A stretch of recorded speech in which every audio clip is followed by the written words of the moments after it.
They had multiple chances at the very end thanks to Gonzaga missed free throws to win. I didn't love that Zion Williamson wasn't touching the ball at the end. I understand R.J. Barrett, a lot of people think he's their best guy, but that doesn't mean he has to touch the ball every time at the end. But this could be good for Duke. They close game against Auburn, and then a loss against Gonzaga. For when folks like myself were talking about them going undefeated, this could be good for them. This is not good for the Celtics. Moving on to the NBA. Celtics lost to the tanking Knicks last night, 117-109. All right, so Boston has now lost 5 of their last 7 games. Nick, what has gone so wrong for Danny Ainge's Celtics this season? Everything on the offensive end. Every single thing on the offensive end. Still #1 defense in basketball. But the Knicks are terrible. They had lost 6 in a row. Yes. In the last 8 of 9, the one win was against Atlanta, and they were up 20-plus points in this the Knicks game. did play phenomenal last night. They shot the ball. No doubt. They were able to bring their point guard back in. Their backcourt played phenomenal. Hardaway added 21 there. So they did give them problems as far as the backcourt offensively. But still, like, Boston's offense is broken right now, and they can't figure it out. And Gordon Hayward, let's not forget that in May, he had another procedure on that leg. I think that changed what we should have thought the timeline was, because he does not look like himself. Brad Stevens, listening to him after the game, he said, well, you know, maybe we're not that good. You know, maybe all the hype this offseason has gotten to their heads. And as a basketball team, he said, we haven't even approached the level we were at last year. Now, the surprising thing was that was without Kyrie and without Gordon Hayward. So chemistry seems to be a big problem there in Boston. They're at 500 through 18 games. That's bad. All right, back to LeBron James, a 6'8" forward from St. Vincent St. Mary High School. LeBron James. That's how the Cavs introduced him.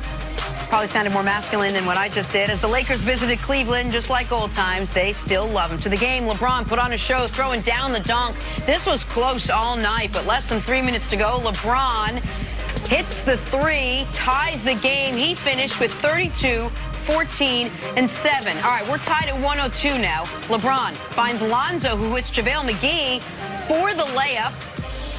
Yeah, I did that one. I started that. I got it in, you see? And then on the other side, McGee gets the block on Cedi Osman when he goes for the layup.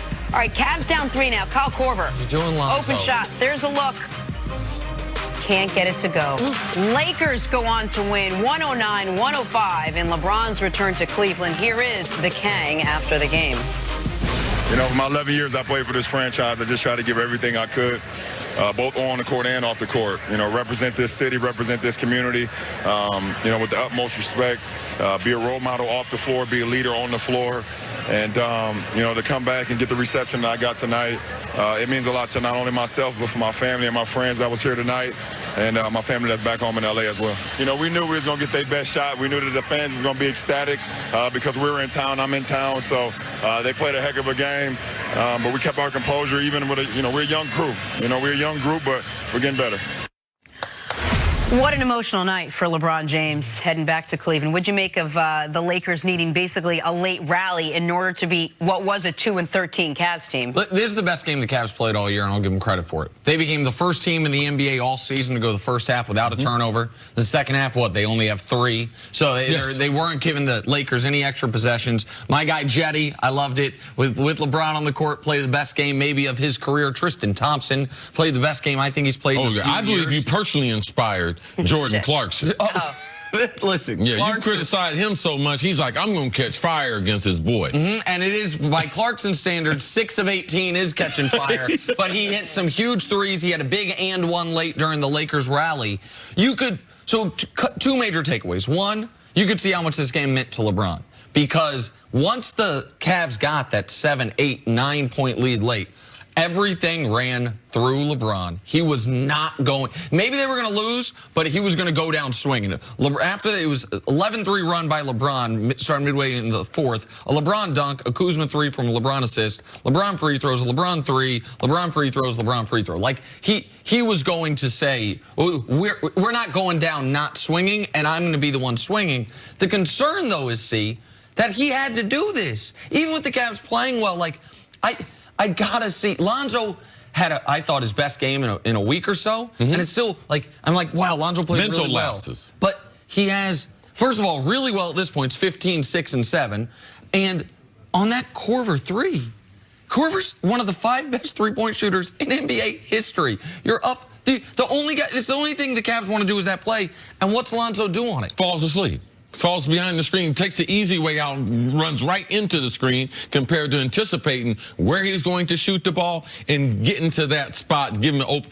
In a big game, they end up tying that game up, and you potentially could lose it going on. So that's what I think to be the storyline. LeBron mentioned why, and I'm not going to overreact.